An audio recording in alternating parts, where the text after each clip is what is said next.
né? Agradecemos aí a presença, em especial, é claro, do professor Zander Navarro, que mesmo em razão da pandemia aí, está gentilmente cedendo seu espaço para o nosso painel temático intitulado Como Explicar o Rural. Então, professor Mário, por favor, na sequência eu encaminho. Boa tarde a todos. É uma satisfação muito grande para nós, no mestrado em Desenvolvimento Regional da FACAT, contar mais uma vez com a presença ilustre, sempre muito brilhante, do nosso colega, o professor Zander Navarro. É uma honra muito grande para mim, fui colega do professor Zander na URGS durante praticamente 30 anos, e essa amizade vem desde lá e sempre muito consolidada.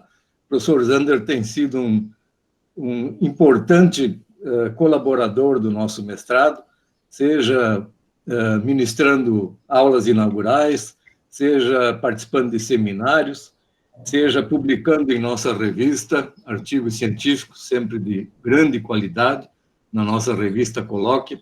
Então, Zander, sinta-se em casa. Muito obrigado mais uma vez por aceitar o nosso convite para expor as tuas ideias atuais em relação à situação do rural no Brasil, segmento tão importante da nossa sociedade, da nossa economia, né? Sem dúvida.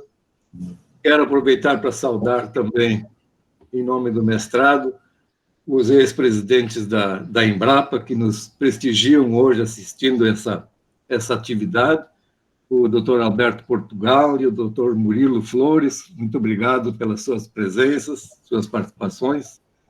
Quero saudar também o meu amigo e ex-colega da Unisc, em Santa Cruz do Sul, César Góes, é uma satisfação vê-lo hoje. O professor Marcelino Hoppe também, meu amigo de Santa Cruz, da Unisc, muito obrigado por participar também.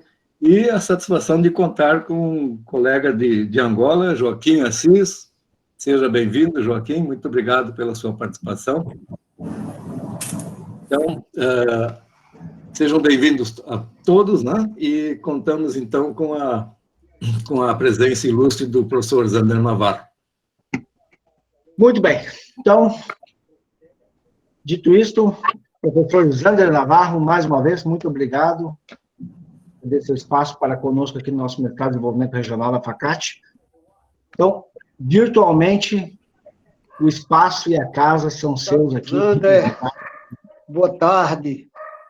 Boa tarde, Thales. Boa tarde, estou falando de Recife, que é professor da Federal Rural de Pernambuco.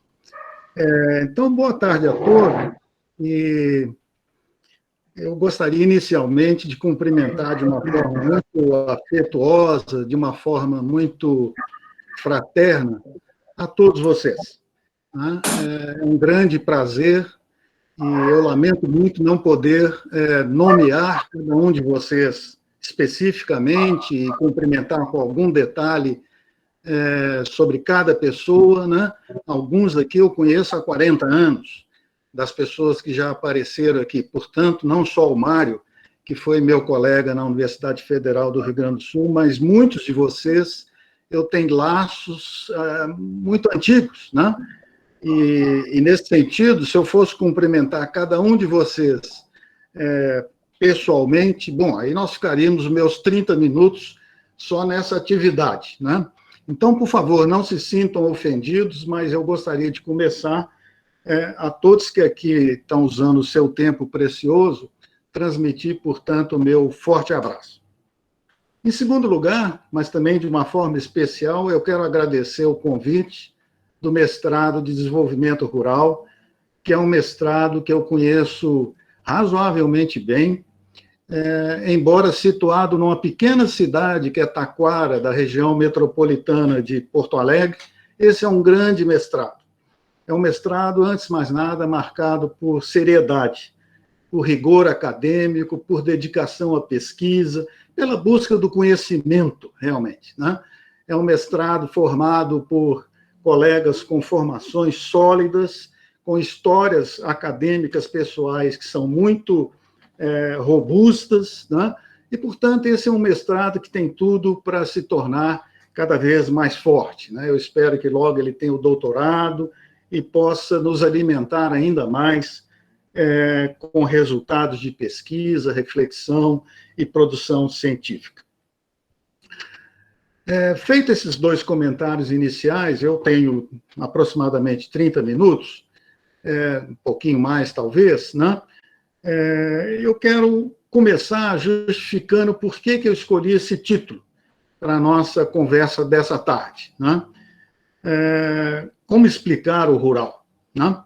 Bom, a primeira razão é que eu pretendo, mesmo que de uma forma muito modesta e de uma forma incompleta, de uma forma parcial, eu pretendo trazer uma resposta, né? Eu espero que ao fim dos slides que eu vou mostrar e dos argumentos que forem apresentados, pelo menos exista uma certa ideia sobre essa explicação do rural, né? Agora, há também uma segunda razão que eu acho que ela é óbvia para todos de vocês, porque esse grupo que está aqui presente nessa tarde é um grupo que conhece o meio rural brasileiro com intimidade, né?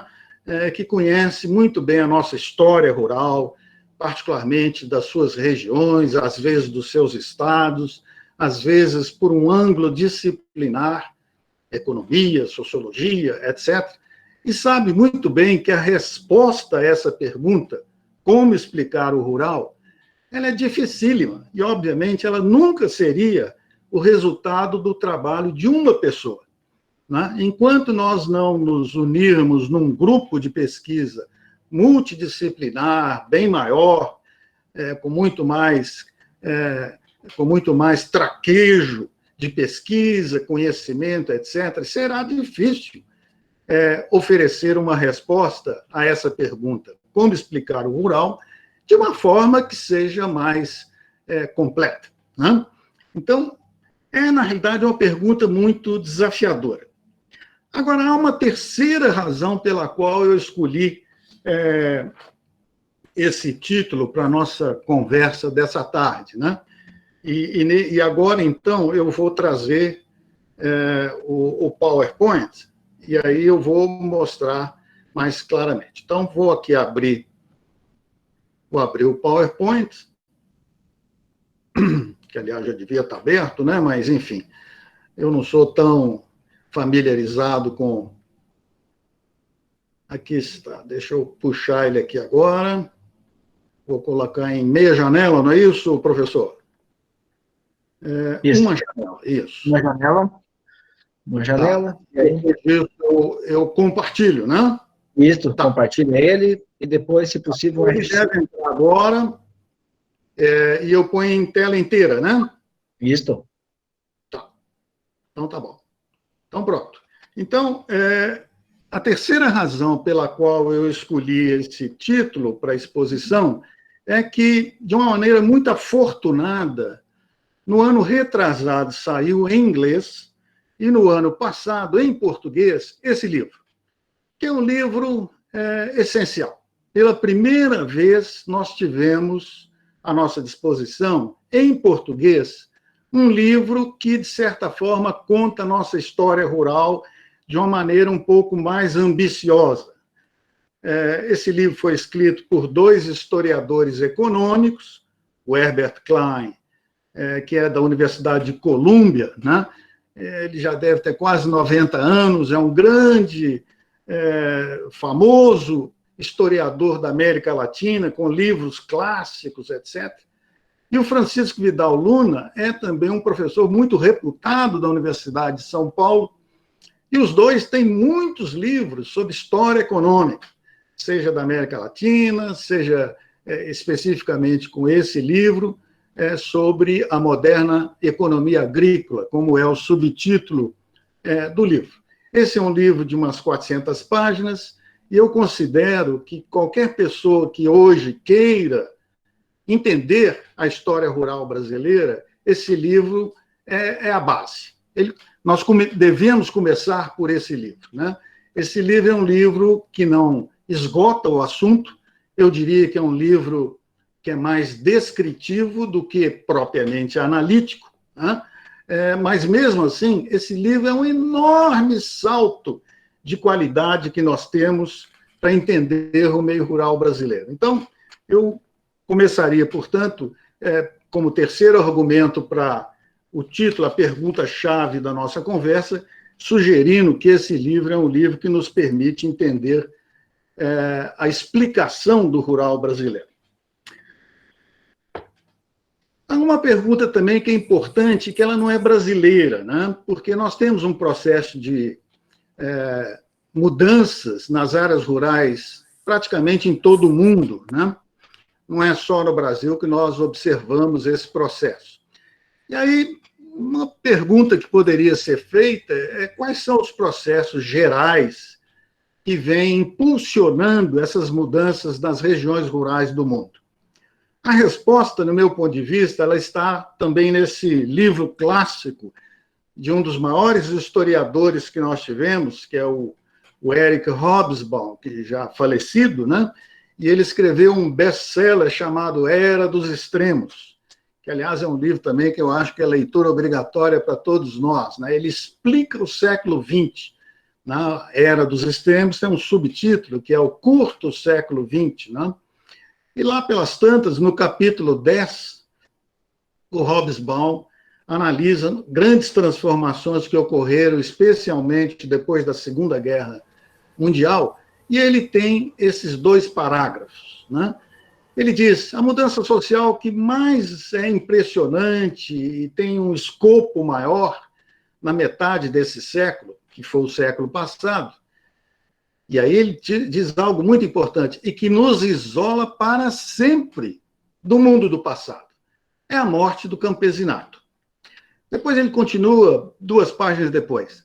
Os países industriais desenvolvidos, eles também se transformaram em grandes produtores agrícolas, enquanto eles reduziam a sua população a uma porcentagem pequeniníssima, né? No caso dos Estados Unidos, por exemplo, quem trabalha na agricultura não passa de 3% da população ocupada. E ele termina.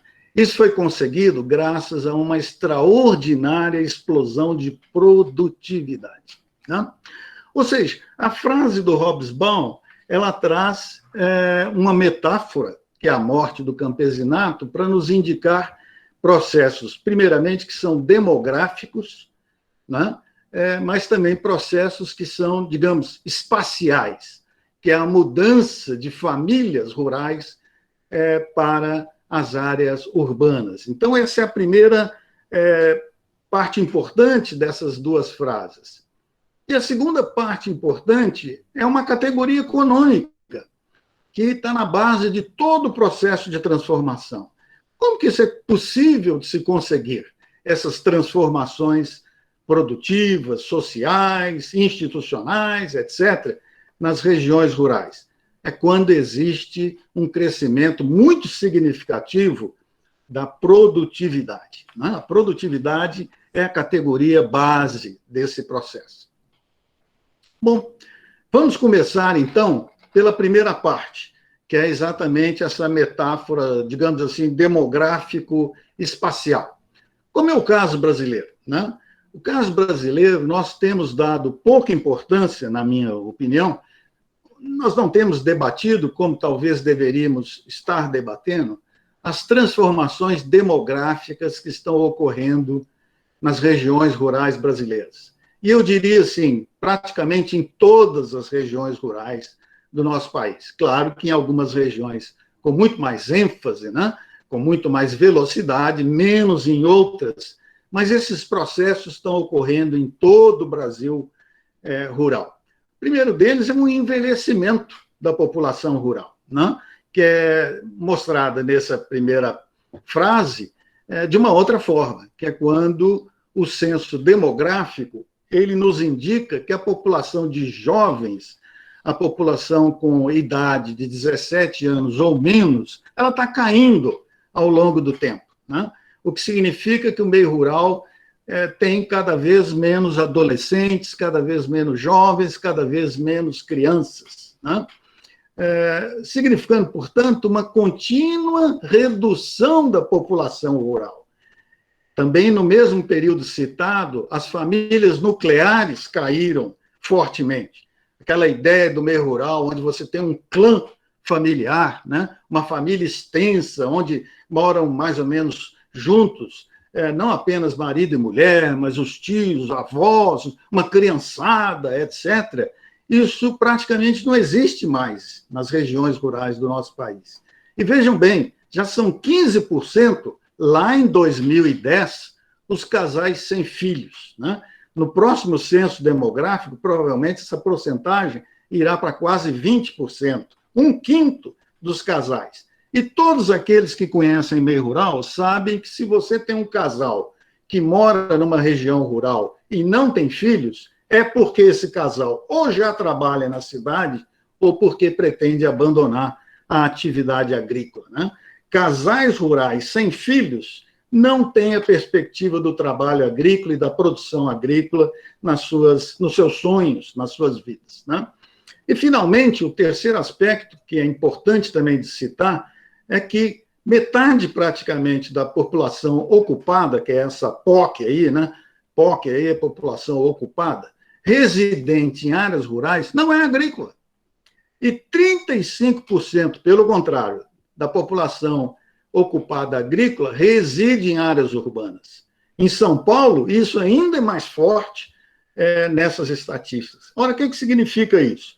Significa, basicamente, que há uma crescente conexão social, de interação humana entre as regiões rurais e as regiões urbanas. E, no geral, as regiões rurais são extremamente mais precárias do que as regiões urbanas, né? O sul do Brasil, aí do Rio Grande do Sul, onde está Taquara, etc., nós temos muitas regiões rurais que são encantadoras. Inclusive, morar nessas regiões rurais é algo muito prazeroso, mas essa é uma exceção. O Brasil rural, visto como um todo, é precaríssimo, é muito deficiente em serviços, é muito isolado em termos de interação humana, e essa precariedade é que faz, portanto, que essa interação entre o rural e o urbano, indicado nessa frase final desse slide, ela mostra que, na realidade, isso condena o rural. As pessoas que passam a viver nas áreas urbanas, as famílias que têm, por exemplo, uma atividade agrícola, elas percebem que o urbano oferece muito mais oportunidades e acabam, evidentemente, forçando o abandono e a desistência, né? Bom, isso significa, portanto, um fato inegável. E o fato inegável é que, na última geração, que são esses 25 anos mostrados nessa figura, né, praticamente a metade da população agrícola, de trabalho agrícola na população ocupada, caiu, né? Caiu pela metade, né? E chegando hoje a essa proporção que vocês veem aí em 2019, né? 8,2% é a porcentagem agrícola na população ocupada. E, portanto, em estados, em geral, porém, até mesmo em estados que são muito desenvolvidos, né, nós vamos ter um processo de esvaziamento do campo. Tome o caso, por exemplo, do Paraná, né? O Paraná, quem conhece bem o Paraná rural, sabe que é um estado quase que europeu, não é isso? Você anda pelas regiões rurais do Paraná e você vai encontrar cidades excelentes, você vai encontrar estradas, você vai encontrar eletricidade, enfim, os serviços normalmente estão espalhados por todo o estado. Quer dizer, você poderia imaginar que o Paraná seria um estado onde as pessoas também não desistissem de morar no campo.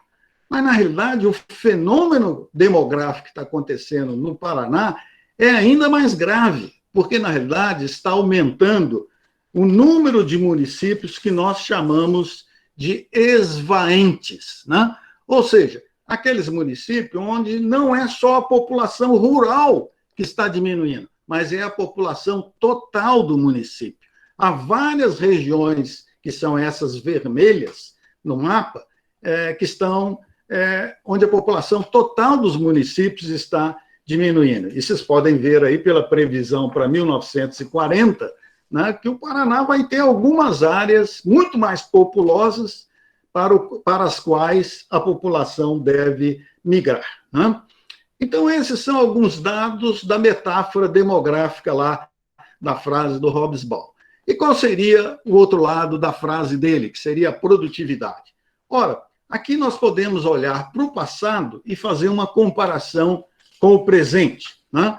E há muitos anos eu achei essa frase num artigo, num livro lá de 1975, né? Quando eu comecei a minha carreira, provavelmente estudando com o professor Mário, né, no mestrado de Sociologia Rural, etc., na bela hora me cai nas mãos esse livro, Tecnologia e Desenvolvimento Agrícola, lei daqui, lei dali, e eu vejo essa frase. A meu ver, essa frase é chave.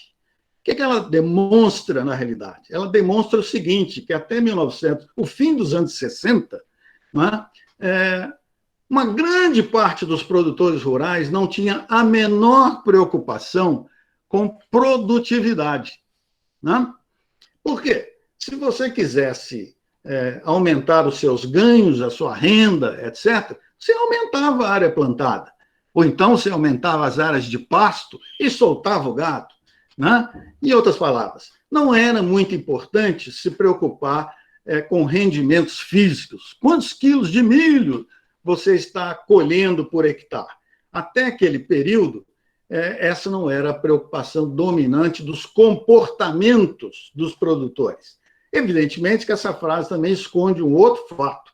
Isso só era possível porque a grande parte dos produtores chamados comerciais, aqueles que produziam para vender, eles também tinham áreas maiores em face da concentração fundiária do nosso país. Essa frase, portanto, é uma frase que mostra o passado, né? Agora, vamos comparar essa frase com essa que é uma fala, né? Um pequeno comentário do produtor rural Maurício de Bortoli. Ele é produtor em Cruz Alta. Não é um pequeno produtor, ele tem em torno de 1.000 hectares, pelo que ele contou nessa entrevista que saiu na revista Granja, né?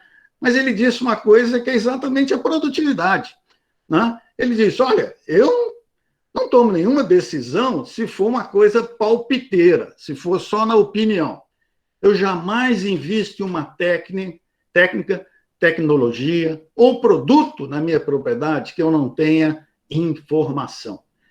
É quase que dizer assim, que eu não tenha ciência, que eu não tenha convicção de que ela foi provada, né? E por quê? Porque esse é um produtor que está sendo completamente motivado por uma palavra, e essa palavra é a palavra produtividade, né? Como que isso surgiu no Brasil? Quando a gente compara o slide anterior com esse, nós estamos falando, portanto, num período de aproximadamente 50 anos.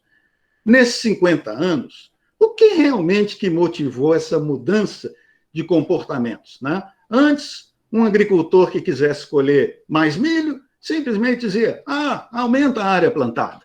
E hoje não. Hoje, produtores como o seu Maurício, de jeito nenhum. Eu só vou aumentar a minha área plantada na hora que eu tiver toda a informação precisa sobre variedades, sobre necessidades de adubação, sobre, eventualmente, necessidade de água, portanto, sistema de irrigação, qual o preço futuro dessa soja belíssima que ele está ali em frente, etc., né? Se vale a pena, não vale a pena, etc., né?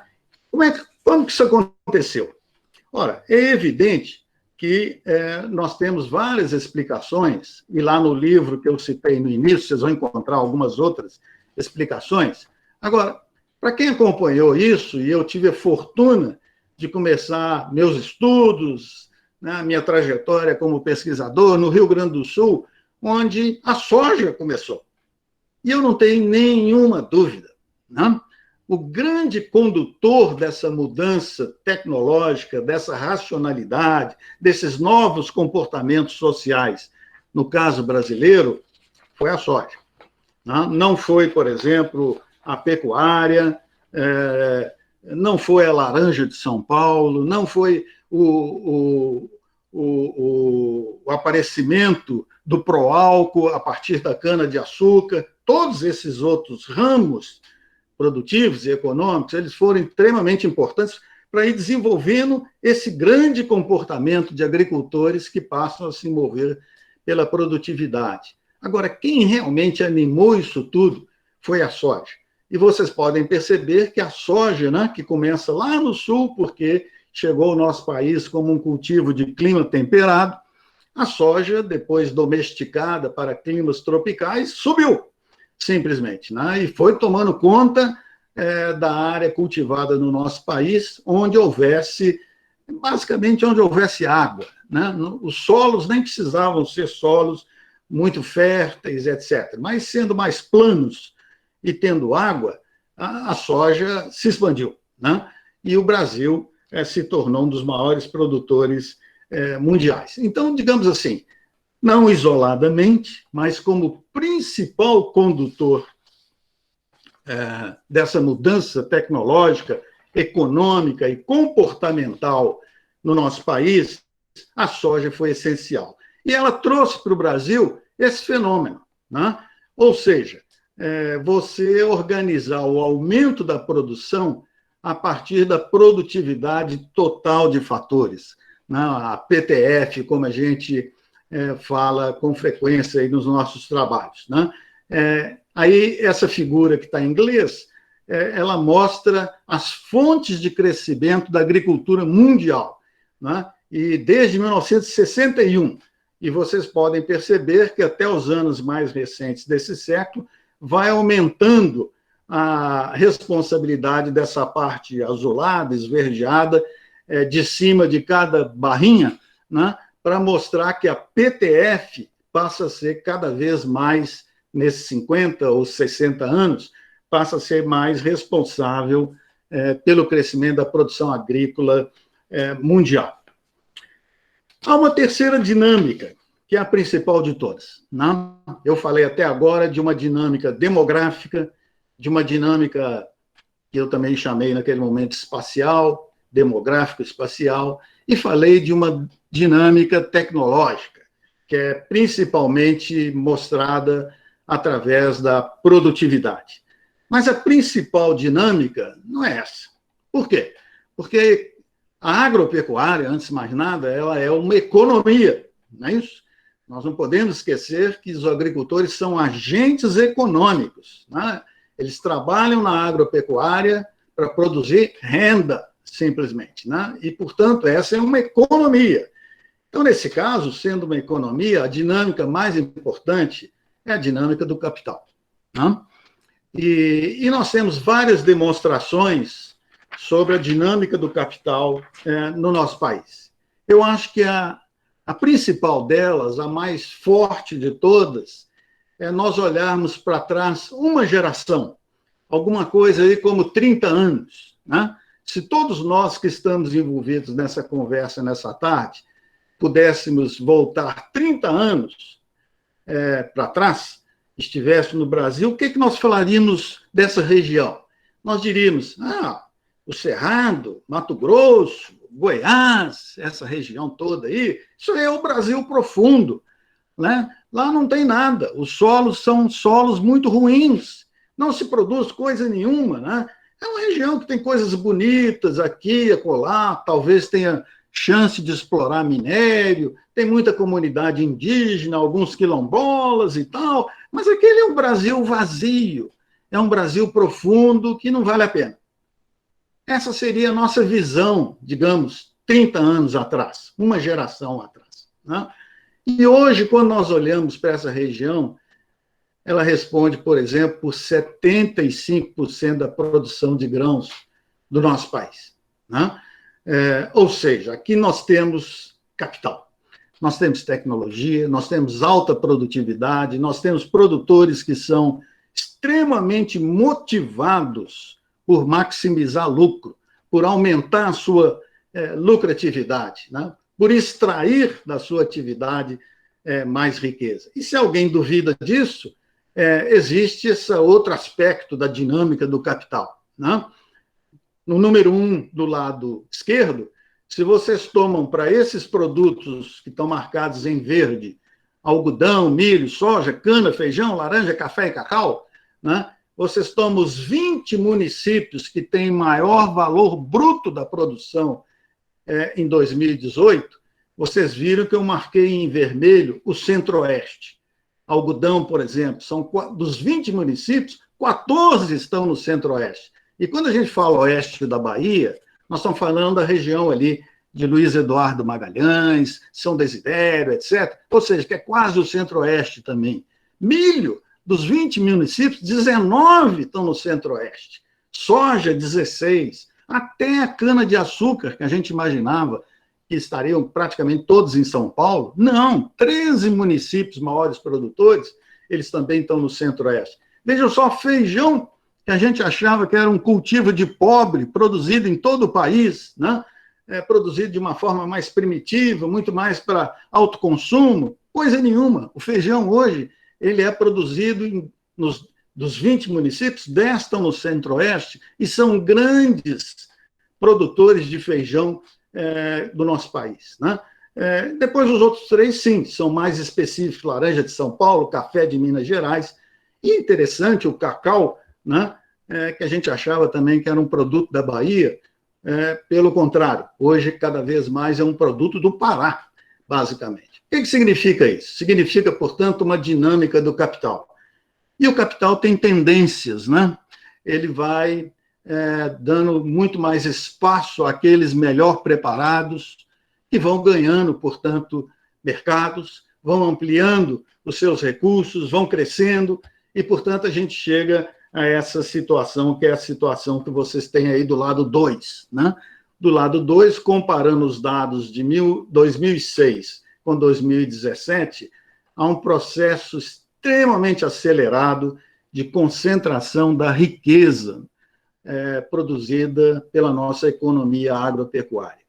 Dos mais de 5 milhões de estabelecimentos rurais, apenas 24 mil deles, 24 mil, respondem por mais da metade dessa riqueza produzida no nosso país. Portanto, a dinâmica do capital está se acelerando dramaticamente nesse setor, né? E ela hoje são várias elipses por todo o nosso país, né? Não é só mais a soja aqui, o milho ali, o algodão acolá, ou o cacau no Pará, etc., né? Essas elipses, elas se multiplicaram e elas estão cada vez mais superpostas, mostrando também que a dinâmica do capital, cada vez mais, ela é tomada não de uma forma setorial, por exemplo, café em Minas, ou então de uma forma geograficamente localizada, como, por exemplo, soja no Rio Grande do Sul. Não, cada vez mais a dinâmica do capital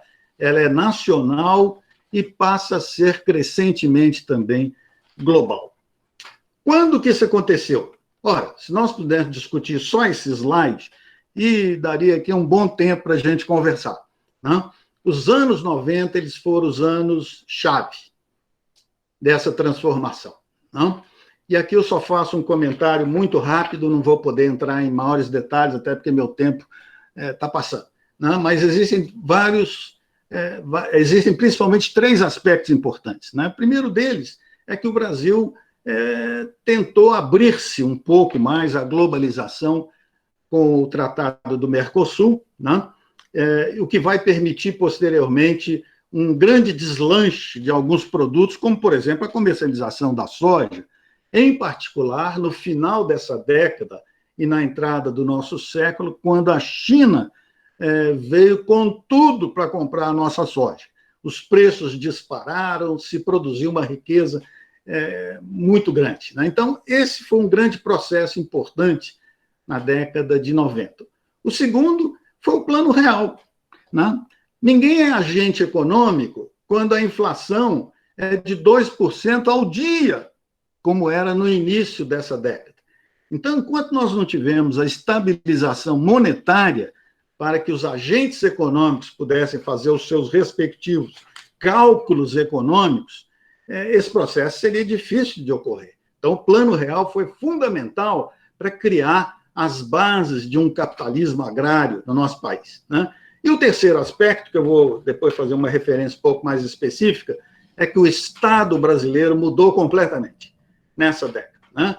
No momento, eu vou apenas dizer o seguinte, que ele deixou uma fase anterior em que ele era interventor, controlador de preços, fazendo estoque, querendo controlar isso, aquilo, etc. E cada vez mais o Estado brasileiro se tornou regulatório, o que significa que ele foi abandonando o campo brasileiro. Muito bem. Agora eu faço a propaganda do meu livro. Mas, como eu não fiz no início, agora eu posso fazer. Ou seja, em função dessas transformações e tudo mais, um conjunto de colegas, né, nós resolvemos escrever um livro que se chama Economia Agropecuária do Brasil, a Grande Transformação. Esse livro vai sair agora em dezembro, e ele vai ser digital e gratuito. O que significa, portanto, que em dezembro eu vou ter em mãos o livro digital e aí eu vou distribuir para todos vocês, gratuitamente, etc., esperando que possam ler, fazer os comentários críticos, estimular um debate, etc., que é o que nós precisamos, né? E esse livro tem um modesto ensaio introdutório da minha parte, né, que vocês podem passar por cima e não dar muita importância, mas, por favor, se dediquem à leitura atenta dos 5 capítulos. Esses 5 capítulos que aí estão, eles têm como autores colegas que têm uma experiência e uma reputação como pesquisadores extraordinária, né? São grandes especialistas nesses temas. Isso significa, portanto, que os temas que são abordados por eles são temas de grande importância, né? E aí eu selecionei algumas frases que eu não vou ler no slide seguinte, para não perder mais tempo, porque eu quero passar para o slide que vem logo depois desse. Mas essas frases que estão nesse slide aí, elas são tiradas de alguns dos capítulos do livro que falam de alguns problemas, de alguns resultados, etc., né? Mas eu quero principalmente mencionar esse slide, porque ele vem do capítulo 1, que é organizado pelo Evaristo de Miranda e os colegas da Embrapa Territorial em Campinas, que fizeram um exercício inédito, que eu não vou ter tempo de comentar detalhadamente, mas eu posso também dar algumas informações importantes, basicamente para despertar o interesse entre vocês. O que eles fizeram? Eles fizeram algo que ninguém havia feito ainda. Eles pegaram os dados do Cadastro Ambiental Rural, o CAR, e plotaram no Brasil pelas coordenadas geográficas de cada imóvel registrado no CAR. Em outras palavras, veio o Código Florestal, o Código Florestal exigiu dos produtores que eles fizessem o registro no Cadastro Ambiental, os produtores fizeram isso num bom número, né? Quando fizeram isso, eles tiveram que georreferenciar os seus imóveis, não é isso? Bom, ao mesmo tempo, o IBGE faz outro levantamento, que é o Censo Agropecuário, e nesse caso a unidade é outra, são os estabelecimentos rurais, mas os estabelecimentos rurais também, porque cada recenseador foi com GPS na mão, né? Cada recenseador, portanto, no momento que ele tinha uma unidade que ele recenseou, um estabelecimento rural, ele tinha também a indicação georreferenciada. Os colegas fizeram foi o seguinte, foi localizar cada imóvel do CAR e cada estabelecimento rural do IBGE no mapa do Brasil e fazer uma sobreposição. E quando eles fizeram isso, eles chegaram a um resultado surpreendente, né? Se vocês olharem na parte de baixo desse slide, do lado direito, está lá, estabelecimentos fora do CAR, ou seja, são os estabelecimentos rurais do IBGE, a partir dos quais os produtores não fizeram o CAR, não se interessaram em fazer o CAR. E são 1.978.000 estabelecimentos rurais que não tiveram nenhum interesse em fazer o CAR. Depois nós temos os estabelecimentos que coincidem, né? Ou seja, as coordenadas georreferenciadas de um e de outro são exatamente as mesmas. Aí você tem 3 milhões, praticamente. E, por fim, você tem os imóveis do CAR, que o censo do IBGE não levantou. E, nesse caso, são 3.532.000. Isso aqui enseja um conjunto de perguntas, para esclarecer melhor, né? Que eu não vou poder explicar, e eu espero que vocês possam ler no capítulo do livro, aí vai ficar muito claro, é um artigo claríssimo, realmente, muito interessante. O que me interessa aqui nesse momento? O que me interessa aqui é o seguinte: por que você faz o registro do CAR, o Cadastro Ambiental Rural, se você é um produtor rural? Ora, nós podemos partir aqui de uma pressuposição que é bastante razoável. Você faz isso se você já tiver uma integração, ainda que parcial, razoável, aos mercados, né? Em outras palavras, você produz alguma coisa que você quer vender comercialmente. Por quê? Porque todo mundo está falando que se eu não fizer o registro do CAR, eu não vou conseguir financiamento, a assistência técnica não vai na minha propriedade, o banco não vai me favorecer nisso ou naquilo. Enfim, o CAR, essa informação que correu pelo Brasil inteiro, o CAR é um elemento essencial para o agricultor se manter como produtor e agente econômico, né? E isso, portanto, separou os produtores que têm pouca inserção comercial e talvez acham que não vão ter mais chance, e os produtores que, obviamente, têm essa vinculação produtiva mais intensa, né?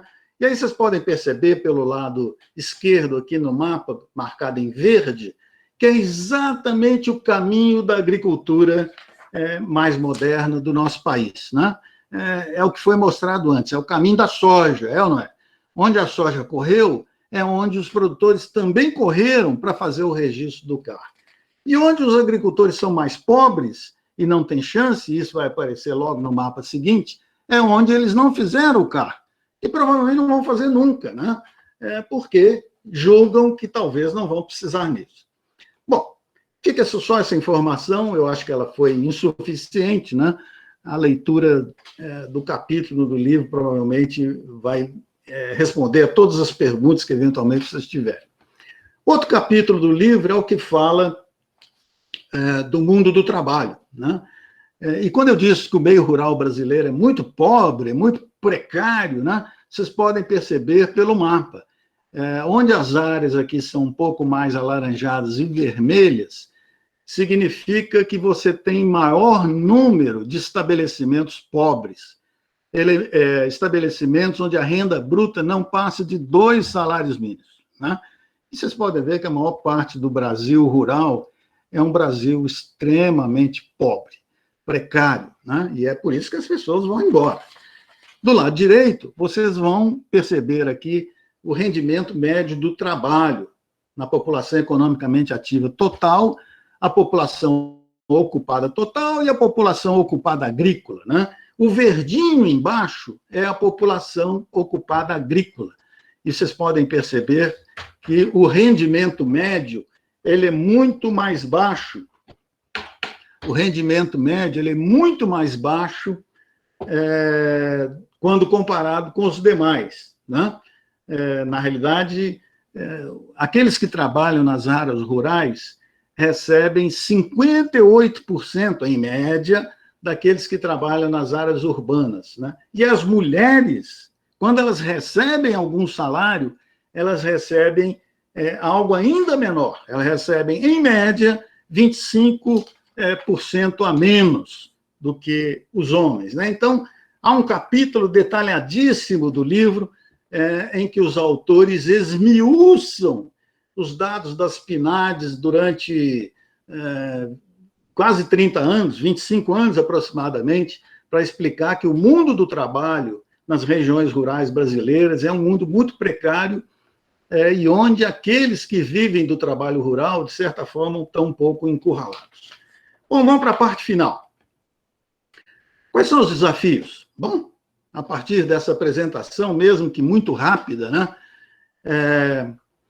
vocês podem perceber que são inúmeros, né? Numa economia agropecuária como essa, antes de mais nada, acirra-se a concorrência, né? A concorrência entre os produtores é cada vez maior. E não é só entre os grandes, é entre os grandes e os pequenos. Eu citei o caso do feijão, né? Se o feijão era produtor de pequeno produtor, pequeno agricultor no passado, vendia nos mercados regionais, nas cidades pequenas, etc. O feijão hoje é principalmente um produto de grande produtor. Portanto, onde é que fica o mercado do produtor médio, do produtor menor? Os mercados se ampliam, e quando eles se ampliam, nós temos mais agentes econômicos, obviamente, querendo morder uma parte dessa riqueza que está sendo produzida. Os riscos se aumentam, né? A complexidade está se tornando uma coisa quase que inadministrável para muitos produtores, né?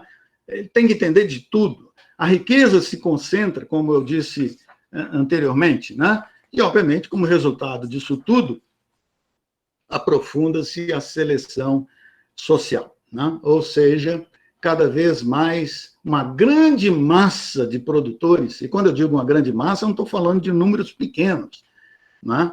Eu estou falando de pelo menos 3,5 milhões de estabelecimentos rurais no nosso país que cada vez mais estão encurralados, né? E isso acontece de vários processos, né? Um deles, voltando à tecnologia, é essa concentração tecnológica que, ao mesmo tempo, é financeira, né? E eu trouxe essa figura aí da selva capitalista, né? Porque aqui um come o outro, o menor já é objeto do maior e tal, e vai se formando cada vez mais oligopólios nesse processo, né, que são as companhias agroquímicas, e eu trouxe esses slides só para mostrar que essa setinha que existe aqui do lado esquerdo, que vocês talvez não possam ler, é a Monsanto, que a gente tanto falava mal aqui no Brasil, né? Pois é, a Monsanto também já foi engolida nesse processo pela Bayer, e, portanto, meio que desapareceu nesse processo todo, né? Agora, são companhias com uma capacidade crescente, portanto, de impor a tecnologia dos produtores, né? Aqui se perde a autonomia dos produtores. Finalmente, esse é o penúltimo, é o penúltimo slide, aí eu termino, né? Cadê o Estado? Cadê as políticas públicas, né? Eu tenho uma tese que eu tenho escrito, e muitos colegas meus não concordam com isso, né? Mas eu acho que isso é estatístico, isso é quantitativo, eu não estou dando opinião sobre nada, estou simplesmente trazendo os números, e os números falam por si mesmos, né? Do lado direito, vocês têm os gastos públicos com a agricultura em relação aos gastos totais. Então, você tem lá no início, o finalzinho dos anos 80, e houve um momento em que essa proporção do orçamento e os gastos totais com a agricultura chegou a quase 12%. Né? Aí nós entramos nos anos 90, que são aqueles anos de muda daqui, muda dali, reformas, o Estado diz que sai, não sai e tal. Ou seja, anos um pouco turbulentos em termos da qual seria a orientação do Estado brasileiro, mas uma vez que isso tenha se resolvido, e nós entramos nesse século, a contribuição do Estado foi só decrescendo,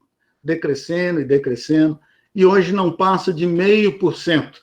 Essa contribuição dos gastos totais com a agricultura, né?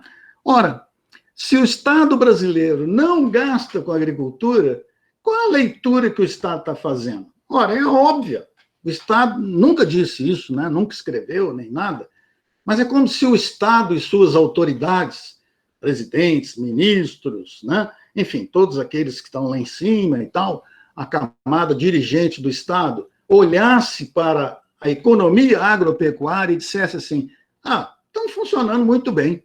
Se estão funcionando muito bem, deixa eles continuarem assim. E nós não vamos mais gastar dinheiro com a agricultura. Vamos usar esse dinheiro, portanto, para outras questões que são mais urgentes. E por isso que existe essa frase do lado esquerdo, que também é uma frase tirada de um dos capítulos do livro, né? A intervenção do Estado na agricultura diminuiu substancialmente com o passar dos anos. A partir de meados para o final da década de 80 e durante os anos seguintes, com a perda de capacidade do governo de continuar assistindo financeiramente a agricultura, o nível de intervenção foi sendo reduzido. E, além de diminuir o nível de intervenção, o Estado também modificou o seu papel, isto é, ele passou a atuar principalmente como agente normativo e regulador de mercados, né? Nada desse negócio de gastar dinheiro. O que a gente faz são leis, e essas leis são as leis que vão organizar a economia agropecuária. E aí eu termino. Esse é o último slide, né? Ora, a partir dessa leitura geral da agropecuária brasileira, como explicar o rural? Bom, eu creio que, embora uma exposição muito rápida, de 35 minutos,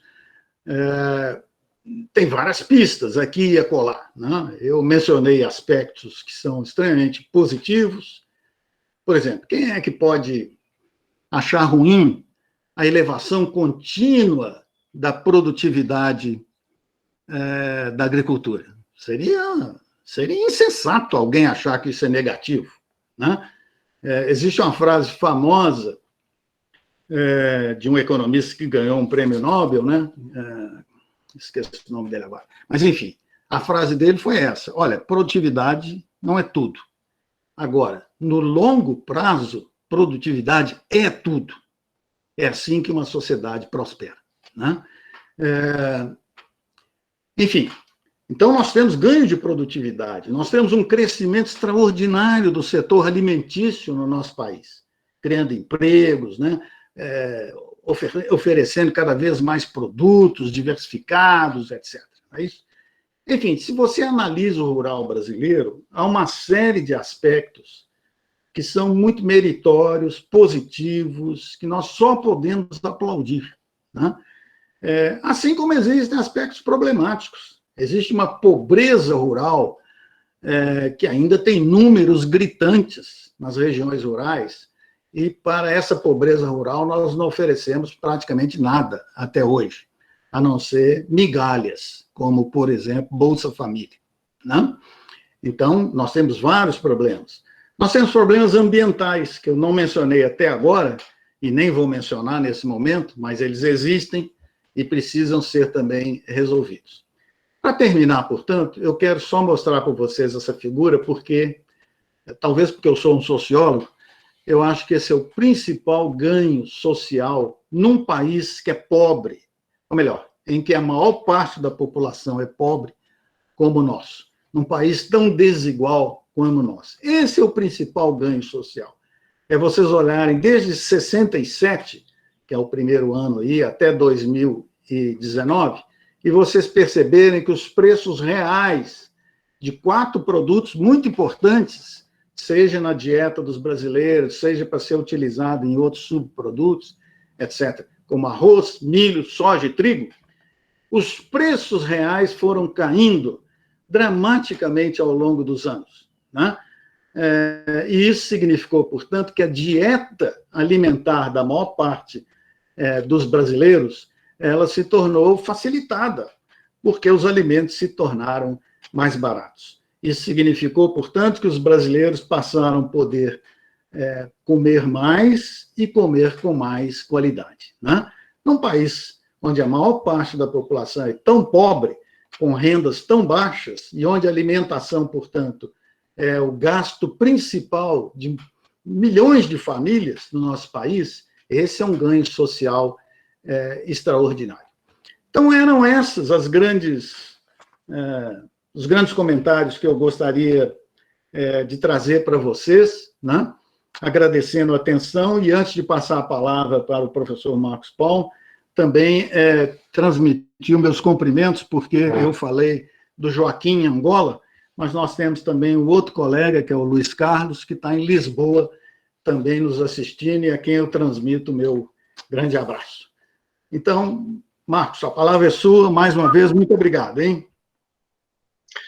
Muito bem, professor Zander Navarro, muito obrigado. Nós aqui pelo Mestrado de Desenvolvimento Regional da FACAT Taquara, Rio Grande do Sul, agradecemos mais uma vez a sua contribuição para essa importante exposição, não é? Professor Mário, gostaria que o senhor, então, comentasse aí, fizesse uma participação, e, na sequência, minha proposta é, dado ao número positivo de participantes, não é? Caso alguém tenha alguma contribuição, estamos disponibilizando aí o espaço pelo microfone, mas que, por favor, suas perguntas sejam breves, porque nós temos aí tentado respeitar o espaço, não é, de 1h30 em termos de painel, porque os nossos acadêmicos também que estão participando, os nossos colegas professores também têm aula aí a partir das 7h30 da noite, então solicitamos que quem, por favor, se inscreva pelo chat, né, e depois nós organizamos por aqui. Professor Mário. Bom, eu quero, antes de mais nada, agradecer ao professor Zander pela brilhante exposição. Os dados apresentados são muito eloquentes, muito bem elaborados, né, e transmitidos, com gráficos muito bem produzidos, vão nos possibilitar muitas reflexões em cima desses dados, e reflexões que certamente nos preocupam, né, do ponto de vista social, especialmente pela acelerada concentração de renda no meio rural. Quer dizer, se o meio rural está apresentando essa acelerada concentração, e no meio urbano isso também acontece, não é? Como é que o país vai conseguir promover uma redistribuição da riqueza, né? O Brasil tem sido sempre classificado como um dos países mais desiguais do mundo, né? E, infelizmente, a agricultura e o setor agropecuário está também contribuindo para esse fenômeno. O professor Zander mostrou ali que em torno de, se não me engano, 27 mil propriedades agrícolas, né, concentram a maior parte da riqueza do meio rural. É um dado assustador, até, de certa forma, né? Eu não sei se nos Estados Unidos, né, esse fenômeno também acontece.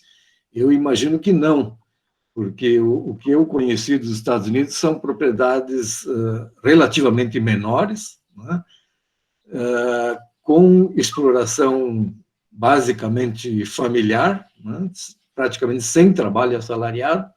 Então, eu não sei se esse modelo que nós estamos seguindo no Brasil é um modelo que é sustentável no longo prazo.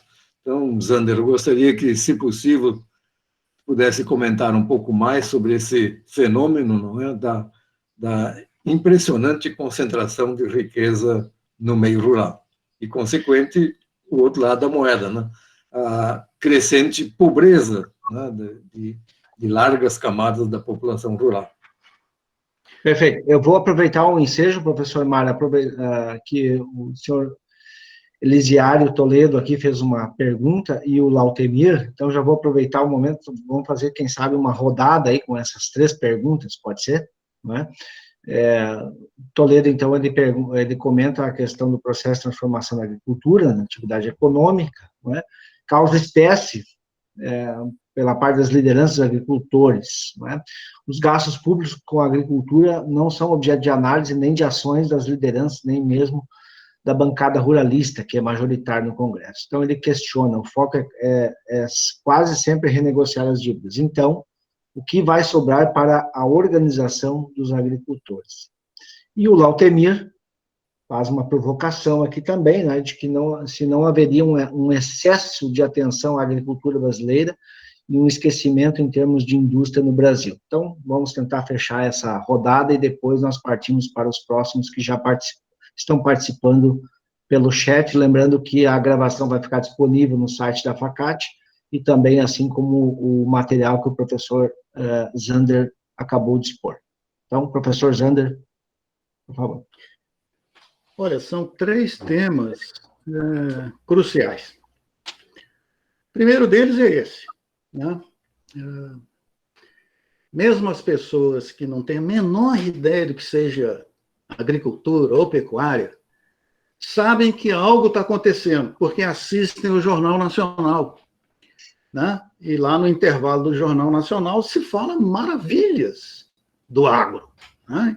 Então, mesmo as pessoas assim, que há muito tempo não têm qualquer vínculo com o rural, etc., dizem, bom, algo maravilhoso está acontecendo aí nesse interior do Brasil, nas regiões rurais, etc., né? E não se percebe, portanto, que esse processo é um processo que ele é extremamente heterogêneo, né? E ele é heterogêneo porque o campo brasileiro sempre foi heterogêneo. E sendo heterogêneo, à medida que processos econômicos dessa envergadura passam a desenvolver-se, isso acelera muito mais a velocidade que beneficia certos tipos de produtores e vai deixando para trás outros produtores que não conseguem administrar os mesmos recursos, os mesmos conhecimentos, a mesma complexidade, enfrentar os diferentes mercados, etc., né? E é isso que vai concentrando a renda, não é isso? Então, se no passado, digamos, antes do início, né, de 50, 60 anos atrás, se mais remotamente do passado, nós sempre dizíamos, bom, o problema do Brasil é a concentração da terra, né? Por quê? Porque a terra era a maior evidência do capital no campo. Então, aquele que tinha uma vasta extensão de terra, necessariamente, não apenas era poderoso politicamente na sua região, no seu município, etc., mas era poderoso economicamente. Não é isso? O que esse processo mudou nesses 50 anos aproximadamente é que essa riqueza ela continua tendo uma âncora fundiária, mas cada vez mais essa riqueza passou a ser uma riqueza de outras modalidades, né? Basicamente a produção. É isso? É o produtor, portanto, que é capaz de extrair cada vez mais soja por unidade diária, vender em períodos em que muitas vezes o preço da soja foi muito favorável, etc., e formar sua riqueza. É o produtor que, tendo mais capital, ampliou a escala da sua produção. E é por isso que sulistas, particularmente gaúchos, né, foram subindo na fronteira agrícola em busca de terras mais baratas para ampliar as suas atividades e começaram a surgir produtores com áreas gigantescas, etc., né? Bom, tecnologia, portanto, tem custo. Tecnologia produz alta lucratividade, mas ela joga os produtores para um patamar financeiro muito mais elevado. E é isso que vai criando uma distância gigantesca entre a camada superior, mais moderna, mais tecnificada da agropecuária, com aqueles que vão ficando lá para baixo. E aí concentra a riqueza, né? O Mário fez uma pergunta importante. Isso é específico do Brasil? E ele conheceu muito bem uma região que são as pradarias americanas, que são as regiões onde também do outro lado da fronteira, no Canadá, ocorreu a colonização, né? E ali, portanto, são propriedades médias e pequenas, familiares, como ele bem disse, não tem assalariado, etc., né? Agora, é bom saber o seguinte, se a gente pega uma proporção não de 50%, mas se a gente pega 80% do valor da produção no Brasil, nos Estados Unidos e nos 27 países da União Europeia, o número proporcional de estabelecimentos que contribui para 80% do valor da produção é praticamente o mesmo, 12%. Entre 11% e 12% nos Estados Unidos, na União Europeia e no Brasil, respondem por aproximadamente 80% do valor da produção agropecuária, né? Então, professor Mário, não é uma especificidade histórica nacional. Na realidade, nós estamos falando do capitalismo agrário, né? Eu diria, o que é comum aqui, que são regimes econômicos similares. E, portanto, até mesmo a estrutura fundiária, ela já não contribui mais para frear um pouco esse processo, né? Bom, o Toledo, ele levanta um aspecto fundamental e que olha exatamente para a capacidade, que nesse caso não seria apenas econômica, mas seria também política, né? Desses produtores que estão ficando cada vez mais encurralados, se contraporem a essas tendências econômicas, não diretamente, mas, obviamente, isso só pode ser através de política pública, né? Ou seja, só pode ocorrer através do Estado. E quando você olha que o Estado está meio que caindo fora, o Estado está fingindo que está apoiando o pequeno produtor, política disso, ou política daquilo, mas quando você olha os números, você diz, mas onde é que está esse Estado se não tem dinheiro realmente para criar essas políticas públicas? Elas são muito mais retóricas, discursivas, etc., né? Então, aqui existe uma falha política, realmente, né? E ele diz muito bem, o que nós chamamos de bancada ruralista não está brigando com o Estado para ter mais financiamento, e financiamento barato, financiamento com juros favorecidos, etc. A bancada ruralista não está preocupada com isso, porque hoje, cada vez mais, o financiamento é privado. Mais do que isso, crescentemente, uma parte do financiamento, inclusive, é externo, né? Existem conjuntos de produtores, através de suas organizações, cada vez mais podem buscar financiamento externo, né? Pela primeira vez na história brasileira, o juro do financiamento rural ele se tornou mais alto do que a Selic, o que é uma coisa curiosa, né? Porque a gente sempre falava em crédito rural subsidiado, blá, blá, blá, e agora esse dinheiro está se tornando um dinheiro mais caro, inclusive, né? Mas o produtor de grande porte não está preocupado com isso, porque o problema dele não é ter acesso exatamente ao dinheiro. O problema dele é o que o Toledo disse, isso sim, se chama dívida agrícola. E, portanto, a necessidade de renegociar essa dívida agrícola, se possível, passar uma borracha nela, né? E vamos esquecer a nossa dívida aí e tal, e ela, vamos para frente, né? Nós estamos vendendo cada vez melhor e tal, não é isso, né? E o pequeno, ou o médio, como é que ficam? E que são a ampla maioria, né? Aí o Estado brasileiro tem discurso, tem retórica, fala em política disso, política daquilo, mas e o dinheiro? Cadê o dinheiro? Realmente, né? Ou seja, nós não temos, e aí eu concordo com ele, nós não temos políticas públicas que realmente olhem para o mundo rural e digam o seguinte, nós queremos ter um meio rural que seja habitado, onde os pequenos produtores não desistam, né? Onde os milhões de produtores pequenos, que são muito pobres, que estão na região do Tales, que está aqui na minha tela, ali do lado direito, né? Esses milhões de produtores, eles têm que ter uma alternativa mais digna de vida. É isso? E aí? Cadê essa política, realmente, né? Bom, por fim, o Laudemir traz um tema que eu não vou discutir porque ele é muito amplo, mas ele também é crucial. Eu quero apenas cumprimentar o Laudemir, porque esse é um tema essencial. O que ele disse claramente foi o seguinte, né? Olha, nós estamos indo para a chamada primarização da economia. Nosso negócio é produzir commodities agrícolas e vender pelo mundo, inclusive com baixo processamento, sem muita agregação de valor. E a indústria brasileira, que está indo para o espaço, né? Eu acho que hoje em dia quase todos nós concordaríamos que existe, de alguma maneira, um processo de desindustrialização.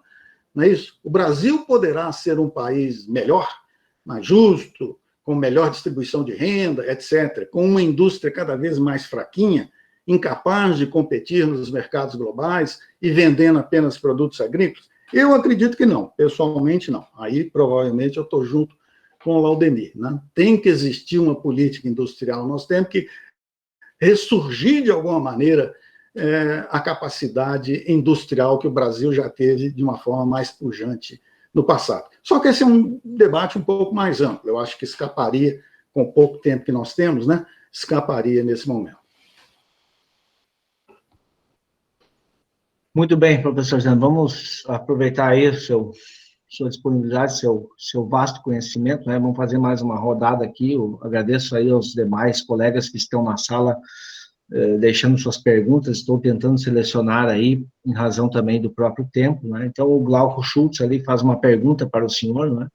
Na verdade, mais uma solicitação, né, de comentar sobre a agricultura brasileira e as novas tecnologias, principalmente na questão da inteligência artificial e as convergências tecnológicas, né? Ou seja, como é que fica a situação do Brasil aí para os próximos 15, 20 anos diante desta nova economia, segundo ele.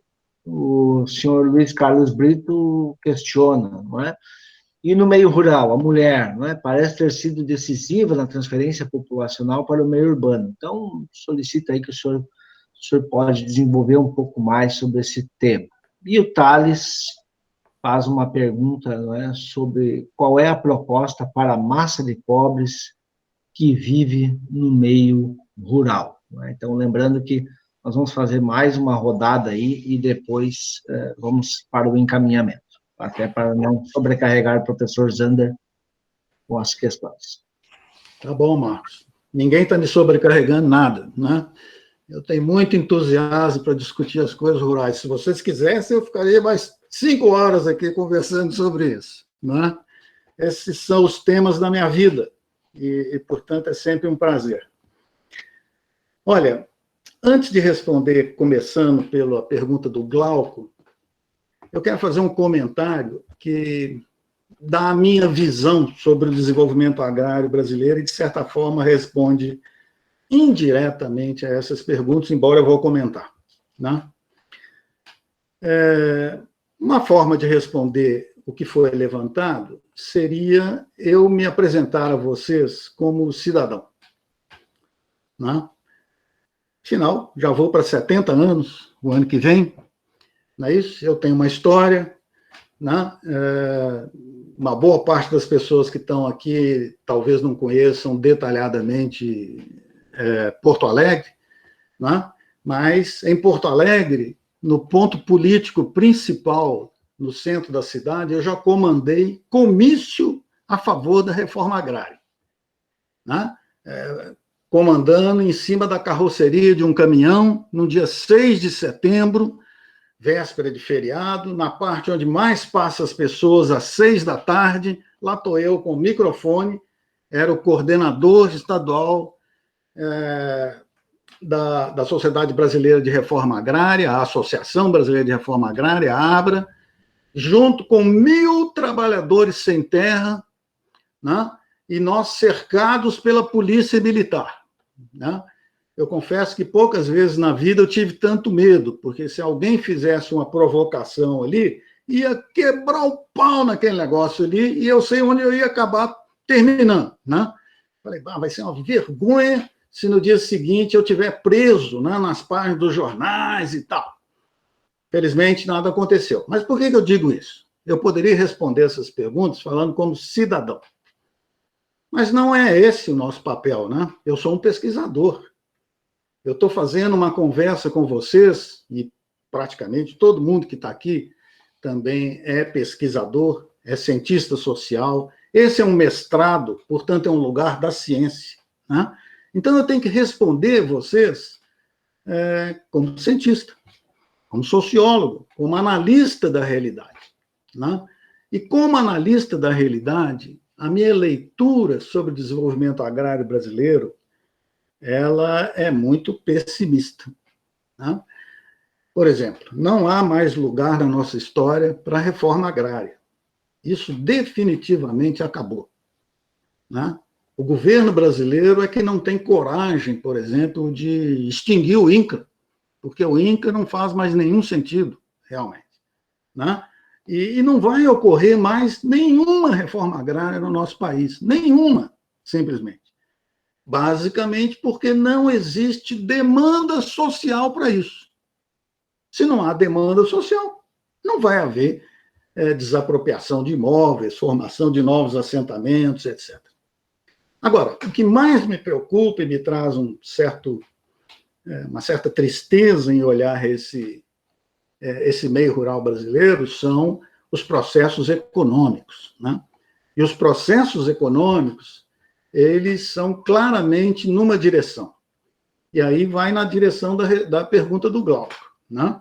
Nós temos várias áreas dinâmicas da agropecuária brasileira, conforme aquelas elipses do mapa, não é isso? E essas áreas dinâmicas, elas são extremamente inovadoras, elas são extremamente abertas à ciência, à tecnologia, são motivadas para buscar cada vez mais produtividade, que é o que garante a lucratividade desses empreendimentos, né? E, portanto, essas áreas cada vez mais serão áreas que nós ficaremos maravilhados pela tecnologia. E aí todas as formas de tecnologia, não é só inteligência artificial, o que quer que seja, né? O Brasil está na iminência de ser o maior produtor de alimentos do mundo. E isso significa riqueza. E, portanto, essa riqueza é uma riqueza que atrai não apenas os capitais nacionais, mas os capitais internacionais, e, portanto, cada vez mais nós estaremos banhados em tecnologia nessas regiões dinâmicas da agricultura e da pecuária brasileira, né?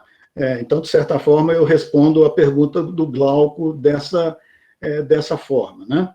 E aí, nós temos que olhar o Brasil. E, ao olhar o Brasil, que me perdoe o Thales, né, que é uma pessoa que eu tenho muito apreço pessoal e afeto, né, está nos vendo lá de Recife, o Nordeste rural está condenado, né? A não ser, Thales, que exista alguma revolução tecnológica que permita, numa grande região, especialmente como o semiárido.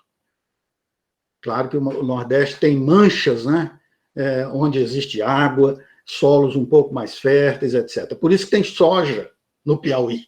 Tem soja no Piauí porque tem certos lugares lá que o solo é melhor e tem água, não é isso?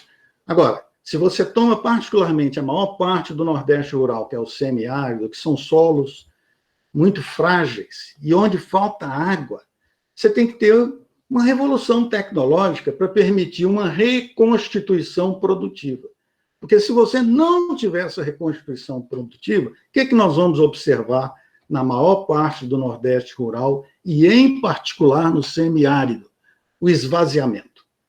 Famílias cada vez mais velhas, que podem até permanecer nas regiões rurais, vivendo de aposentadoria e Bolsa Família, e os mais jovens, especialmente se a economia começar a crescer um pouco, vão embora. Não vamos esquecer que existe hoje uma unificação do mercado de trabalho do Nordeste com São Paulo, né? E essa unificação hoje, mais a facilidade de transporte, a facilidade da informação, ela permite, portanto, processos migratórios extremamente facilitados, né? E isso significa que se a economia brasileira começar a crescer um pouquinho, 2%, 2,5%, etc., os jovens, particularmente do Nordeste rural, não vão ficar no campo. Vão embora. E esse processo de esvaziamento deve se acelerar, permanecendo no Nordeste certas manchas produtivas, onde as condições forem mais favorecidas, etc., né? E o Nordeste, por que eu estou mencionando o Nordeste? Porque o Nordeste ele tem mais da metade daqueles considerados pobres rurais do nosso país. A grande mancha de pobres que nós temos está no Nordeste rural. E no restante do país, claro que nós também temos muita pobreza rural, mas ela é em menor proporção, né? Por fim, o Luiz Carlos traz uma pergunta também que é muito interessante, e ela talvez seja de natureza um pouco mais antropológica, né? Mas é uma pergunta realmente fascinante do ponto de vista da análise, né? E as mulheres rurais? Não é isso? Bom, aqui tem vários ângulos, não é isso? Um deles, por exemplo, que eu mencionaria é que os dados da PNAD, e isso está em algum dos capítulos do livro, né? Eles demonstram o seguinte: as moças rurais, normalmente elas têm um pouquinho mais de escolaridade do que os rapazes, o que significa que elas migram primeiro. Isso acontece particularmente nos estados, dos 3 estados do Sul, né? Os 3 estados do Sul, Paraná e até o Rio Grande do Sul, observaram, nesses anos mais recentes, um processo de saída das moças, né? O que significa que, para os rapazes, tornou o meio rural ainda mais complicado, né? Se não tem chance nem de achar namorada, o que eu vou ficar fazendo aqui? Não é isso? Deixa eu ir embora também. Então, esse processo é um processo que já foi demonstrado. E a outra coisa que eu chamo a atenção, na pergunta do Luiz Carlos, que é uma pergunta realmente muito desafiadora, diz respeito a esse processo de aproximação do rural com o urbano. E, portanto, como eu mencionei em um certo momento numa frase, quem trabalha na cidade, eventualmente mora no campo, e quem trabalha no campo, eventualmente mora na cidade, né? Ou seja, essa aproximação entre o rural e o urbano, né? Na minha experiência, eu diria o seguinte, que quando essa interação entre o urbano e o rural acontece, quem toma a decisão da migração é a mulher. Por várias razões, inclusive o machismo da nossa sociedade, né? Quer dizer, a mulher absolutamente dominada nas regiões rurais, ao interagir com os processos sociais urbanos, ela percebe um pouco mais de liberdade de ação. Ela percebe que ela pode ter um pouco mais de autonomia, como são muitas mulheres nas cidades, né? E ela vê, portanto, ali uma chance de crescimento pessoal, de mais estudo, de outras oportunidades, de trabalho, né? De buscar o trabalho como uma forma também de produzir sua própria autonomia pessoal, né? Então, a mulher, uma vez que ela conhece melhor a possibilidade de viver na cidade, ela não volta mais. Não é isso?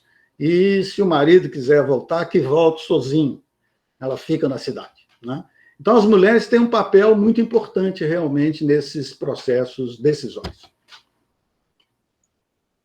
Muito bem, vamos, então, para a nossa última rodada, vamos fazer um pupurri aqui, porque temos alguns colegas aqui também, o César Góes aí, realmente traz uma contemporâneo do professor Mário, né? Então ele traz uma pergunta, uma solicitação, na verdade, né, aprofundar um pouco mais a relação entre produtividade agrícola e a pobreza. Acredito que em boa parte aí já foi um pouco comentado, mas apenas para fazermos o registro e não esquecermos, vamos dizer assim, né? E de Angola, então, colega Sérgio Calundungo, então, não é?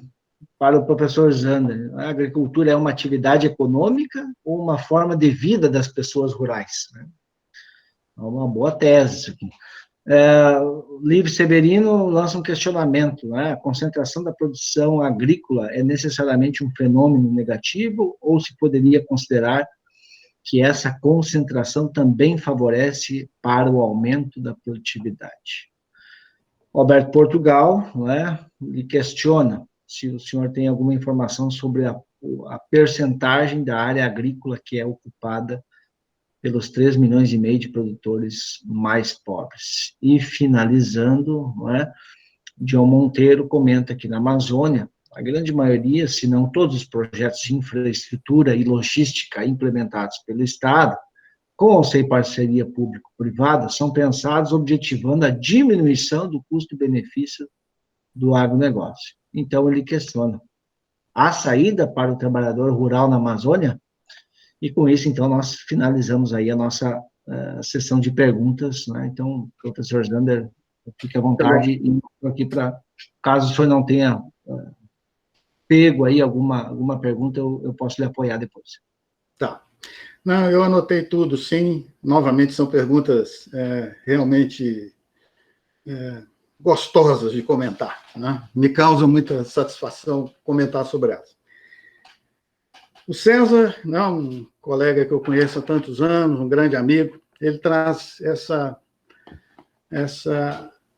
aparente, né, antinomia entre produtividade, e particularmente produtividade total de fatores, e pobreza, né? Aqui existe uma grande discussão sobre produtividade total de fatores, né? Que é algo que nós não vamos ter tempo. Ou seja, eu deixo apenas a frase: produtividade total de fatores não é o que lá no 30, 40 anos atrás a gente falaria sobre a produção, digamos assim, de milho no Rio Grande do Sul. E diríamos, não, a produtividade é de 5.000 quilos por hectare. Não? Não. Isso é rendimento físico, não é isso? E hoje em dia nós falamos de produtividade de fatores, total de fatores, porque é uma medida de eficiência de como se organiza a produção como um todo, num determinado município, num determinado ramo produtivo, etc. Inclusive, porque contribuem fatores que a gente não mede, porque nós não temos como medir, realmente, né? A assistência técnica no município, ela é excelente. Se ela for excelente, é claro que ela vai contribuir para a produtividade final, né? E ela aparece lá na hora que você contrapõe insumos versus resultados. Então, essa é a primeira observação. Ela deveria ser acessível a todos, né? Existe uma parcela muito importante de produtores de porte médio e pequeno que teria capacidade, basicamente, de manusear tecnologias de alguma complexidade e, portanto, ter produtividade mais elevada, portanto, ter inserção em mercados, etc. Né? Ou seja, eu não estou dizendo, quando eu falei que existem 3,5 milhões de estabelecimentos rurais que, de certa forma, estão encurralados, eu não estou dizendo que eles são incapazes de se integrarem aos mercados, de terem acesso a isso, manusear essa tecnologia mais moderna, etc. O problema é o seguinte, eles não têm acesso a isso. Né? Onde estão os serviços de assistência técnica do nosso país? Não? Esse é o grande problema. O que nós chamamos de EMATER, extensão rural, assistência técnica, isso foi, de certa forma, esvaziado no nosso país. Não é isso? Nós temos ainda alguns estados, especialmente esses estados do Sul, incluindo São Paulo, onde essa assistência técnica ainda tem porte, tem fôlego operacional, tem recursos humanos, tem recursos orçamentários e consegue ainda acompanhar a maior parte dos produtores. Mas à medida que a gente vai para o centro do país e subimos, essa assistência técnica, a extensão rural, vai desaparecendo. Os agricultores, e ali eles formam a maioria, simplesmente ficaram ao léu, simplesmente. Ora, se esse produtor não consegue, portanto, elevar a sua produtividade, está condenado à pobreza. Não? Esse é o ponto central. Bom, o Sérgio traz uma pergunta que eu não concordo, não, né? Ela faz parte um pouco do patrimônio da sociologia. E fazia sentido em outras ocasiões do passado, que é quando você contrapõe a agropecuária, ou a agricultura, ou a pecuária individualmente ou junto, como uma atividade econômica ou como uma forma de vida. Né? Quando você diz forma de vida, você está falando de cultura. Não é isso? Você está dizendo assim, tem regiões rurais onde o cotidiano das famílias rurais ele é antigo e ele criou, portanto, uma gastronomia própria, eventualmente criou até mesmo uma linguagem própria, festas rurais que são muito tradicionais, uma atividade, porque a paisagem é muito bonita, uma atividade, por exemplo, de turismo rural, etc. Né? Isso vai criando, portanto, para as famílias rurais que ali vivem, certos comportamentos que a gente poderia dizer que é uma forma de vida. O que significa que essas famílias, eventualmente, poderiam até mesmo concordar com níveis de renda mais baixos para poder conviver com essa vida, que é a vida dos seus pais, dos seus avós, da sua família, etc. Isso existiu no passado, em várias regiões do mundo. Né? Os antropólogos estão aí para demonstrar isso através dos seus estudos. Né? Agora, num país como o Brasil, isso não cabe. E por que não cabe? Não cabe porque o Brasil, antes de mais nada, pela sua história rural, é um país das pessoas em movimento. Né? Como nós tivemos uma estrutura de propriedade da terra que ficou concentrada desde o início da colonização, os que ficaram de fora dessa propriedade fundiária foram obrigados a se movimentar, uma vez que a escravidão deixou de existir, né? Ou seja, nos últimos 150 anos, alguma coisa assim, em busca da sobrevivência, basicamente, em busca ou de um emprego na cidade, ou então da fronteira agrícola, onde a propriedade ainda não existe, para viver de autoconsumo, etc. E quando você tem essa recente movimentação dessa população, isso significa, portanto, que a nossa população rural não teve história suficiente para criar a forma de vida. Ora, e no período mais recente, que é esse que foi o da exposição dessa nossa conversa, né, quando esses processos econômicos vieram simplesmente atropelando tudo, os pequenos, os médios, as famílias rurais mais pobres, que não tiveram, eventualmente, chance de integração, ou elas desenvolvem suas atividades econômicas, ou são obrigadas a sair, né? Então, o que eu quero dizer é o seguinte, essa contraposição, no caso da história rural brasileira, do meu ponto de vista, ela não faz sentido, né? Eu não sei de cabeça agora, mas esse dado existe, nem é muito difícil de localizar, né? Está no censo, que é o comentário do meu amigo Alberto Portugal, nosso querido ex-presidente da Embrapa, né? Qual a área ocupada por esses 3,5 milhões de famílias rurais mais pobres, né? É uma área relativamente pequena, mas eu não vou dar o número agora, fico devendo, vou te dar, porque isso eu tenho que procurar no censo. Agora, eu só chamaria atenção o seguinte, né? A maior parte dessas famílias, como eu disse antes, elas moram no Nordeste rural. E no Nordeste rural, ao contrário do sul do Brasil, quando a gente fala pequeno produtor, se fala em 15 hectares, 20 hectares, uma colônia, né? Não, no Nordeste, a grande parte desses produtores tem 5 hectares ou menos, ou 10 hectares, vamos dizer, ou menos, né? Então, não é uma área total realmente tão grande assim. Mas, Portugal, vou lhe mandar essa informação com precisão estatística, tá ok? Por fim, o João, lá, não sei de onde ele está falando, mas ele se refere à região amazônica, né? Ele traz também uma pergunta que, para nós, que talvez estejamos mais informados sobre o sul do país, essa pergunta também é crucial. Ele diz o seguinte, olha, na região amazônica, as obras de infraestrutura, elas têm principalmente um objetivo, que é reduzir o custo-benefício para os produtores que estão mais voltados à exportação de commodities, né?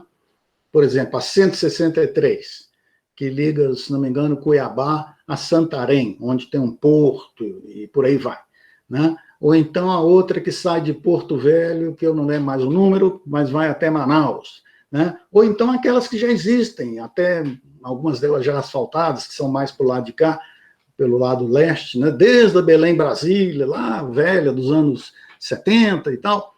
Enfim, essas estradas elas têm um objetivo, que é exatamente melhorar o escoamento da produção mais modernizada do nosso país, né? E, de fato, né, elas têm esse objetivo principal. Agora, e aí ele faz uma pergunta, e os pequenos produtores da Amazônia, né? Bom, nesse caso, em vez de responder a pergunta do João, eu vou dar uma sugestão, porque me permite também, mais uma vez, já terminando e fazendo os meus agradecimentos, fazer propaganda da revista do Mestrado de Desenvolvimento Regional, que está patrocinando a nossa conversa, né? Essa revista, para quem não sabe, ela se chama Colóquio, né? Ela é disponível no site do programa, etc. Todo mundo pode abrir, baixar todos os artigos, é tudo de graça e por aí vai. E nessa revista, nós tivemos a grande honra, 4 pesquisadores da Embrapa, e eu estou incluindo entre eles, né, de publicar um artigo, que é um artigo sobre o desenvolvimento da Amazônia, né, e onde a gente realmente mostra como que essa discussão sobre a Amazônia ela tem que ser colocada com os pés no chão, realmente, né?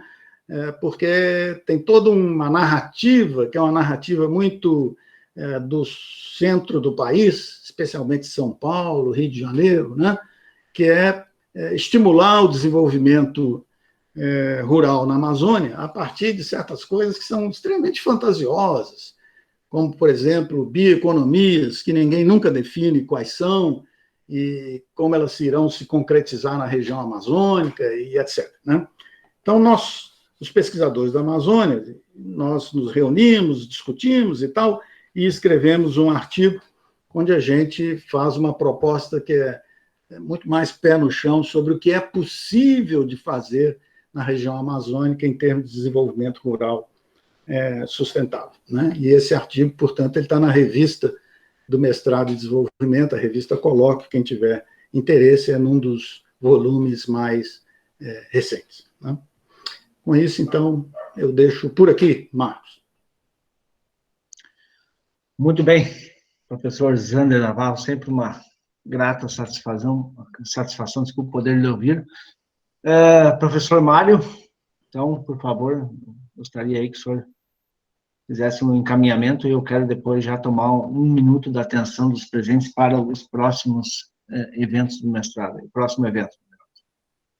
Pois não. Bom, eu quero agradecer a participação ilustre de vários colegas de todo o país que assistiram hoje essa extraordinária palestra do professor Zander. Muito obrigado pela participação de vocês. E, claro, quero, antes de mais nada, agradecer ao professor Zander por essa contribuição fantástica que ele nos deu hoje e mostrou toda a sua capacidade, a sua visão científica de todo o país. É impressionante o conhecimento que ele acumulou e que ele compartilhou conosco, né, nos desafiando aí a seguir nessa discussão e nesses estudos. Muito obrigado, Zander, mais uma vez, pela tua extraordinária contribuição, pela forma aberta e franca com que você abordou a temática, né? Foi, sem dúvida nenhuma, uma tarde fabulosa para nós todos. Muito obrigado. Olha, eu também quero terminar agradecendo mais uma vez essa oportunidade, né? Esses temas são temas que realmente me fascinam, né? Vocês devem ter percebido, enfim, sempre me causam um grande entusiasmo conversar, discutir, debater esses temas todos. Agora, eu quero particularmente agradecer a presença de todos vocês, porque eu me senti extremamente honrado, né? Eu vi a face de alguns de vocês que apareceram aqui na plataforma, né? Mas também eu vi os nomes de outros que não apareceram e pude perceber, antes de mais nada, que o conjunto de pessoas que me deu essa honra de me ouvir, de apresentar perguntas e estabelecer, nem que seja um pequeno debate, é um conjunto extraordinário de colegas, né? E por isso, para mim, é uma alegria muito grande ter tido essa oportunidade. Eu realmente sou muito reconhecido ao mestrado por ter criado essa chance. Mais uma vez, muito obrigado e vamos continuar conversando. Né? Muito bem, professor Zander. Aproveito, né, o ensejo, convido a todos os presentes para nosso painel na próxima semana, que nós vamos tentar discutir o outro lado também, né? Não que o rural vai ficar isolado, não, muito pelo contrário, nós vamos também discutir a questão urbana, semana que vem, então, com desenvolvimento urbano e habitação no Brasil contemporâneo, o professor Rogério Silveira, da Unisc, a professora Lenisa Ávila Campos, da URGS. E aproveitamos o ensejo também, né, aos que estão presentes, que puderem participar, não é, possam aí também saber, conhecer um pouco mais do nosso mestrado, não é? No dia 11 de novembro, nós faremos uma breve exposição dos professores, do corpo docente, as linhas de pesquisa do nosso mestrado, e é claro, como o professor Zander também citou, está vinculado aí à revista Colóquio, né? Então, nós faremos uma breve apresentação no dia 11 de novembro, a partir das 20 horas,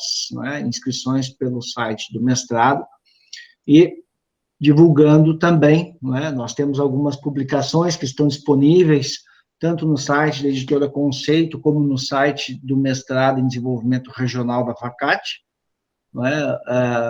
Os livros Desenvolvimento Regional em Perspectivas, volumes 1, 2 e 3, que estão disponíveis, estão para baixar, né? E são resultados das dissertações dos nossos mestrandos. E, claro, aproveitar o ensejo com o professor Zander, né? Ele também está, assim como muitos colegas que estão ainda prestigiando aqui o nosso painel, né?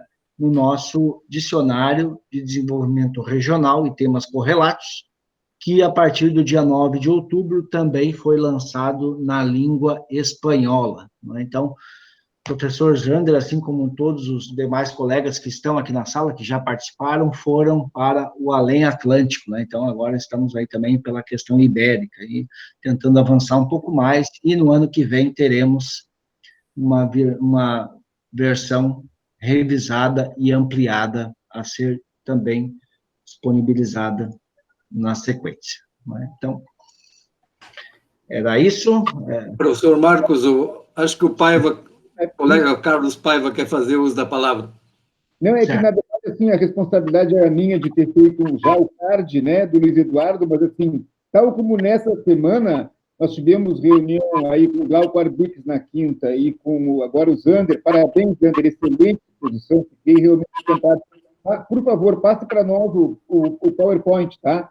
Eu tirei alguns flashes, algumas fotos, mas, enfim, tá demais isso aí. Eu quero ler com atenção, né? Mas assim, na semana a gente teve o Glauco e o Zander, na semana que vem nós temos também, na quinta-feira, o Luiz Eduardo Soares, que vai falar um pouquinho, ex-secretário de Segurança Pública do Rio de Janeiro, e que vai falar um pouco também sobre o livro que ele recentemente lançou sobre a questão de segurança do Brasil.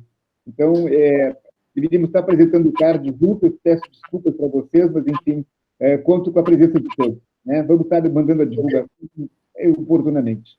Até segunda-feira. Muito obrigado, Ok. Zander.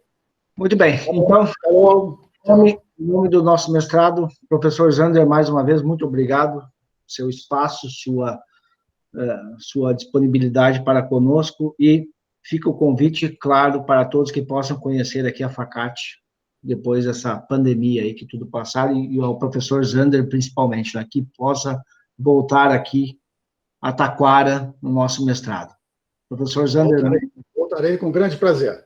um grande abraço, muito obrigado, e até quinta-feira com o painel, então, aqui pelo mestrado, também dia 13, da mesma forma. Um abraço. Tchau. Até mais.